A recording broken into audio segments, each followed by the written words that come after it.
আমরা জুলাই সনদ চাই, কিন্তু আমাদের মতো চাই, তো আপনাদের মতো হবে না। আসসালামু আলাইকুম রহমতুল্লাহ। আজকে সংসদে আন্দালিব রহমান পার্থ একটি কথা বলেছেন। তারা 300 রান করছেন, শেষে গিয়ে 6 বলে 12 রান করে ম্যাচ জিতিয়েছেন অন্য কেউ। সুতরাং এখানের যে বিষয়টা, আন্দালিব রহমান পার্থ হয়তো জানে না, বাংলাদেশ একটা এশিয়া কাপ থেকে বঞ্চিত হয়েছিল মাত্র 3 বলে 1 রানের জন্য। এই 1 রানের জন্য বাংলাদেশ ম্যাচটা আসলে জিততে পারে নাই। এরপরে পাকিস্তানের সাথে একটা ম্যাচ ছেড়েছিল বাংলাদেশ মাত্র 2 রানের ব্যবধানে। এই 2 রান যদি করতে পারতো তাহলে বাংলাদেশ জিততো। এই যে তারা 300 রান করছে, তাদের 300 রানের মূল্য এই 12 রানই আসলে ডিফেন্ড করে। কথাই আছে, শেষ ভালো যার সব ভালো তার।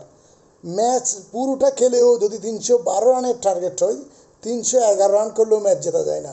আমরা 2019 সালে দেখেছি ইংল্যান্ড এবং নিউজিল্যান্ডের যে ফাইনাল ম্যাচটি, সেটি প্রথমে ড্র হয়েছিল মূল ম্যাচ, পরে সুপার ওভার দেওয়া হয়েছিল। প্রথম সুপার ওভার ড্র হওয়ার পর দ্বিতীয় সুপার ওভারে গেছে, দ্বিতীয় সুপার ওভারে ড্র হওয়ার পর এই ড্রতেই ম্যাচটা জিতেছিল ইংল্যান্ড। কিভাবে? কারণ তারা বাউন্ডারি বেশি মেরেছিল। সুতরাং ড্র করেও যদি ম্যাচ জেতা যায়, তাহলে এই যে আন্দালিব রহমান পার্থের কথা, তিনি শেষ 12 রানকে কোনো পাত্তাই দিলেন না।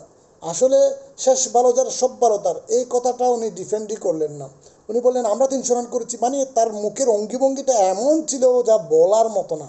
তিনি একটা আমি কোন মানে সেই সব কিছু করেছেন। সে সব কিছু করলে তাহলে শেষটা কেন করতে পারে না? এদের কেন চেষ্টা করতে হলো? সুতরাং বেশি ফাত্রামি করা ভালো না। আপনি সংসদ সদস্য হয়েছেন, আপনাকে একসময় দেখেছিলাম উঁচু গলায় অন্যায়ের বিরুদ্ধে কথা বলতে। এখন আপনি আবার অন্যায়কে সাপোর্ট করতেছেন। 70% মানুষের ভোটকে আপনি নাই করে দেবেন, এটা হতে পারে না। গণভোটকে আপনি সাপোর্ট করবেন না, গণভোটের দরকার নেই, আমরা জুলাই সনদ চাই, কিন্তু আমাদের মতো চাই, তো আপনাদের মতো হবে না। জনগণ যেটা চাই জনগণের মতো হবে। 70% জনগণ ভোট দিয়েছে, 70% জনগণের ভোটের ভিত্তিতেই আপনারা নট অফ ডিসেন্ট এগুলো চলবে না। জনগণ যেটা চাই জনগণের রায়কে প্রতিষ্ঠিত করুন, নয়তো আপনারাও যে ক্ষমতা দখল করছেন আপনারাও অবৈধ। এটা একদম, বিরোধী দলও অবৈধ, আপনারাও অবৈধ, অন্তর্বর্তীকালীন সরকারও অবৈধ, সব কিছু অবৈধ হিসেবে বিবেচিত হবে। সুতরাং যেগুলো করতেছেন এসব, এই যে ফাত্রামিগুলো বন্ধ করেন, নাটকগুলো বন্ধ করেন, জুলাই সনদকে বাস্তবায়ন করেন। এই যে গণভোটকে, তার যে রায়, জনগণের যে রায়, জনগণের রায়কে প্রতিষ্ঠিত করেন। ধন্যবাদ। আসসালামু আলাইকুম।